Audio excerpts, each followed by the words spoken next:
大家好，这两天其实网上最大的瓜始终还是关于华人在美国的房产会被没收、财产要被查的这个话题。我今天呢就着这个话题再给大家聊一聊，然后呢我开着车让大家看一看我住的这个周边的房子，就是洛杉矶郊区的房子是个什么样子，远离市中心半个小时哈，就这个地方啊，咱们可以跟我一起边听我聊，然后来看看外面的景色啊。最近这几天呢，网上一直在疯传，说美国政府要严查现金买房者的资金来源。网上还流传说，只要不说清楚资金来源的人都不能购买房产。计算是已经买了房了的，那么也要对于曾经的资金进行说明。如果不给出合理的资金来源，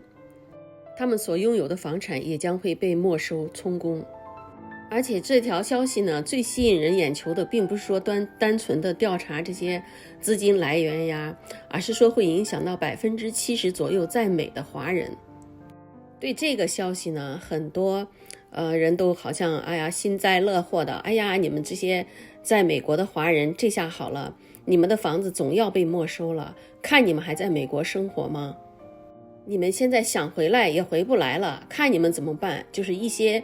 幸灾乐祸呀，就是不想让别人好的人呀，他就这么讲。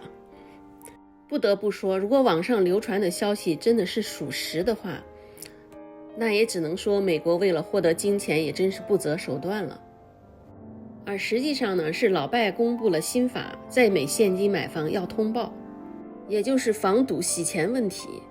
长久以来，美国的地产业一直是洗钱的重点地带。在美国买房的民众都知道，依靠抵押贷款的房地产交易会受到相关银行的审查，而全现金交易几乎不受任何规律的约束。这呢，也确实是让很多从事非法活动的腐败官员和犯罪分子可以利用美国的房地产行业来清洗他们的不义之财。鉴于全球打击贪污、反洗钱的大环境，老拜于12月6日宣布，寻求外国政府协助以及增进金融的透明度，所以针对现金购买美国房地产订立了新规，以防赌洗钱。目的也就是要打击罪犯、贪污犯和其他人用现金买房洗钱的行为。目前呢，也仅仅是针对12个都市会用全款交易，而且房价超过30万美元的住宅房地产交易，说明自己购房资金的来源。未来呢，将会扩及全美。目前呢，12个都会区包括波士顿、芝加哥、达拉斯、火奴鲁鲁、拉斯维加斯、洛杉矶、迈阿密、纽约、圣安东尼奥、圣地亚哥、旧金山、西雅图。新的命令呢，涵盖了至少部分使用现金或本票、保付支票、旅行支票、个人支票、商业支票、汇票、资金转移或虚拟货币进行购买。实际上呢，这些草案还在拟定当中，比如说针对哪些类型的房地产买卖要做出规范，以及商业宅是否也要列入规范。根据《华尔街日报》报道，从曼哈顿的豪华公寓到加州的豪宅，都有不法所得的洗钱而遭查封的案例。这样做的目的呢，也就是打击非法所得的洗钱的歪风。一直以来呢，用现金在美国买房也是海外投资者的首选。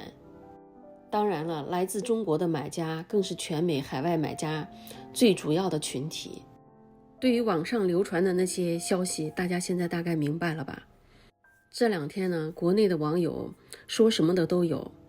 大部分的人呢是表示支持的。他们觉得即便是那些华人的房产真的被美国政府给收了，也是活该。因为在他们看来，正经人是不会千里迢迢跑到海外去买房的。甚至很多的网友都把问题升级到爱国层面，认为但凡跑到国外买房的都是贪官污吏，都是不爱国的人。很显然，这样的说法当然过激了。当然了，自己赚的钱选择在哪里居住，那是个人的自由，别人是无权指责的。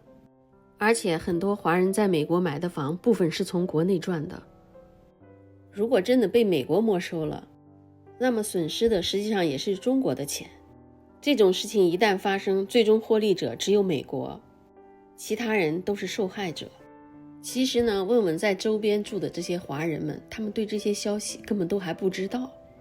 毕竟是与他们切身利益息息相关的，为什么他们都不关心这些事儿呢？这到底是怎么一回事呢？因为网上很多的人一直认为美国出台这样的政策是针对华人，实际上呢，我们看到美国出台的这样政策没有一点提到是针对华人，更没有出现中国人这样的字眼儿。那么到底为何事情在网上逐渐演变成针对华人的房产呢？我觉得这真的是一些做自媒体的人唯恐天下不乱吧。还有呢，就是有些人呢根深蒂固的思维方式惹的祸，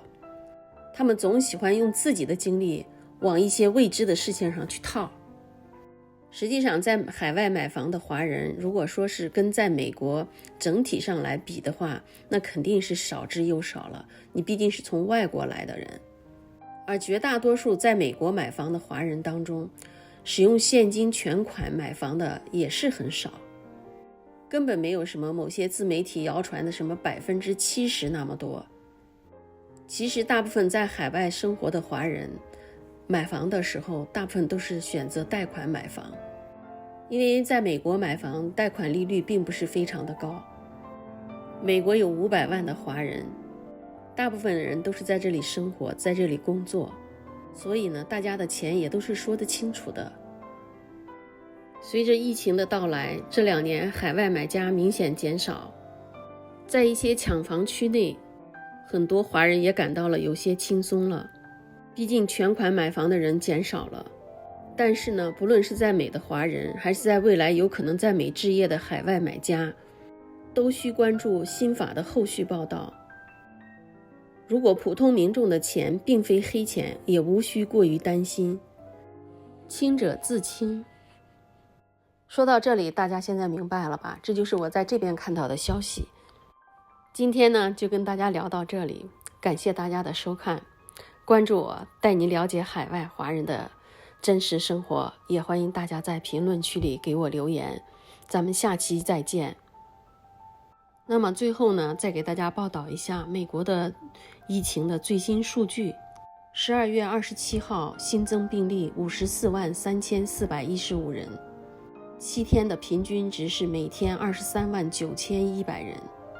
大多数感染者会出现轻度甚至中度症状，无需住院便可治愈。谢谢大家，咱们下期再见。